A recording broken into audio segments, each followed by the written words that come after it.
You never deserved this place. Never. The words hung in the air, heavy and sour, like stale champagne after a party that had gone on too long. They weren't shouted, not really. They were delivered with a kind of smug finality, a pronouncement from on high by my younger brother, Liam. We were standing in the sun-drenched lobby of the Crestwood, the grand old hotel my parents had poured their lives into.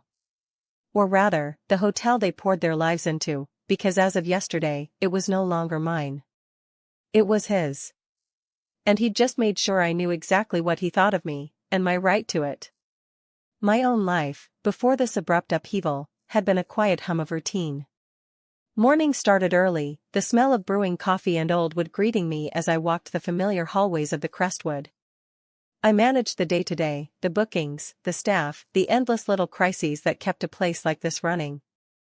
It wasn't glamorous, not like Liam's life of investments and deals that never seemed to materialize into anything tangible. But it was mine, built piece by painstaking piece. I was the diligent daughter, the one who stayed close, the one who took on the responsibilities while Liam chased after fleeting opportunities. My parents, bless their hearts, had always been so proud of me, the sensible one. They'd promised me the hotel, generations of hard work culminating in my stewardship. It was a promise etched into the very foundation of the place, a promise I had taken for granted. Until now. Liam's pronouncements weren't new. They were a persistent, irritating buzz I'd learned to tune out. Like the time he'd borrowed my college fund for a surefire venture that promptly evaporated, leaving me to work through summers to make up the deficit. Or the way he'd always charm my parents into bailing him out, his excuses elaborate and his apologies always just convincing enough. I remembered one Christmas Eve, just a few years ago, when he'd shown up late, reeking of expensive liquor, and proceeded to lecture me about my lack of ambition. He'd gestured around our parents' living room, filled with mementos of their lives, and said, "You're stuck, sis. Just like them. I'm going places. You're just, maintaining. Maintaining." The word had felt like a judgment, a dismissal of the quiet satisfaction I found in making things run smoothly, in being reliable. He'd always seemed to exist in a parallel universe, one where consequences were for lesser mortals. My parents, caught between their two children, had always tried to smooth things over. They'd praise Liam's boldness and my dedication in the same breath, a masterful balancing act that ultimately satisfied no one. They were aging, their health a growing concern, and the idea of Liam taking over had always been a distant, unsettling thought. But they'd assured me, repeatedly, that my future with the hotel was secure. The paperwork was handled, they'd said. My name was on everything. Then came the restructuring. That's what they'd called it. A vague term that had sent a prickle of unease down my spine. Liam had been spending more time here, his visits becoming longer, his questions more pointed. He'd started offering suggestions about operations, his pronouncements laced with a newfound authority I hadn't heard before. I'd dismissed it as his usual bluster, another of his grand ideas that would fizzle out. I was too busy dealing with leaky pipes in the East Wing and negotiating with a difficult supplier. The hum of the hotel was my reality, and Liam's intermittent visits were just background noise. The morning it all changed, the sun was particularly bright, casting long, dancing shadows across the polished oak floors of the lobby. My parents had asked me to come over for an important family meeting. I'd expected it to be about their estate planning, about wills and the future. I'd driven over, Liam already there, a little too early, a little too polished. He wore a suit that looked brand new, a stark contrast to my practical work attire. My parents were seated on the sofa, looking smaller than I remembered, their faces etched with a weariness that went beyond their years. My father cleared his throat, his voice a little shaky. "We've made some decisions," he began, his eyes avoiding mine. My mother reached for his hand, her own trembling. Liam leaned forward, a faint, almost imperceptible smile playing on his lips. "We've decided," my mother continued, her voice barely a whisper, "to transfer ownership of the Crestwood to Liam." The world tilted. The bright sunlight suddenly felt blinding, harsh. I blinked, trying to process the words. "What?" I managed, the sound a weak croak. "Transfer ownership?"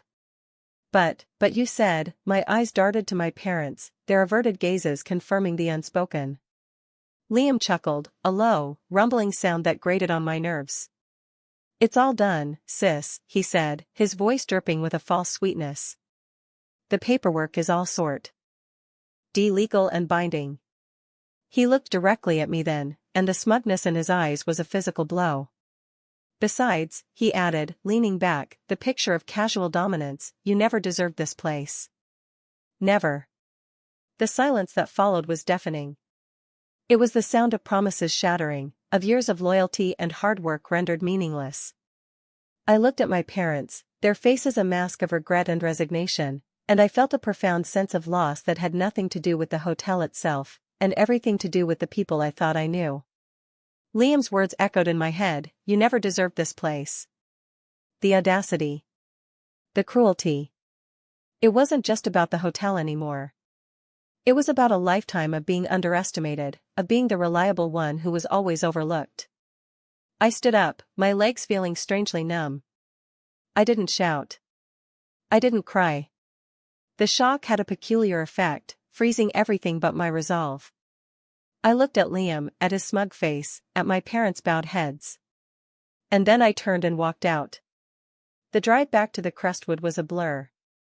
I remember the feel of the steering wheel under my hands, the rhythmic thump of the tires on the asphalt, but the details were hazy. The words, "You never deserved this place," played on repeat, each utterance a fresh stab. I walked into the lobby, the familiar scent of lemon polish and aged wood doing nothing to comfort me. The staff greeted me, their smiles genuine, their faces reflecting the trust they'd placed in me. They didn't know. Not yet. I went straight to my office, a small, cluttered space filled with the scent of old paper and brewing coffee. The desk was piled high with invoices, reservation books, and half-finished memos. I sat down, my back straight, and took a deep, slow breath. For the first time, the weight of the hotel felt not like a responsibility, but like a burden I was about to shed. Liam thought he'd won. My parents thought they had made a difficult but necessary decision. They were wrong. They had made a mistake. My mind, usually a swirling vortex of hotel operations, became laser-focused. I remembered a clause in the original partnership agreement, a clause I'd insisted on years ago, back when I was worried about unforeseen circumstances. It was buried deep within the labyrinthine legalese, a safeguard against just this kind of blatant betrayal. My parents had humored me then, calling it overly cautious. Now, it was my lifeline. I spent the next few days in a state of quiet intensity. I didn't confide in anyone. I ate little, slept less, my energy fueled by a cold, simmering anger. I went through files, meticulously cross-referencing documents, my fingers tracing the faded ink of contracts. I made calls, my voice calm and even, speaking to lawyers whose names I'd only ever seen on letterheads. Each confirmation, each yes from the other end of the line, felt like another brick being laid in a very carefully constructed wall. Then came the day. It was a Tuesday, a typically busy day at the Crestwood. The breakfast rush was over, the morning staff were tidying up, and the air was filled with the murmur of polite conversation from guests enjoying their coffee. Liam arrived, as he now routinely did, with an air of ownership, his gaze sweeping the lobby as if assessing his domain. He saw me in my office doorway, holding a single, crisp document. "What's that?" he asked, his tone laced with impatience. He was already bored with the mundane reality of running a hotel, eager for his next big idea. I walked towards him, my steps measured, the document held out. "This," I said, my voice devoid of emotion, "is a formal notice of default on the transfer agreement." His brow furrowed. "What are you talking about?" "The hotel is mine." "The hotel was to be yours, Liam," I corrected, my eyes holding his. "Under the terms of the original agreement, which stipulated a 5-year probationary period for any transferred assets, subject to continued adherence to management standards and the fulfillment of parental financial obligations. It seems," I paused, letting the silence stretch, "that these conditions have not been met. Specifically, the significant financial irregularities and unsupported capital withdrawals logged against the hotel's accounts during the last 18 months, which were then discreetly covered by our parents' personal assets, constitute a material breach.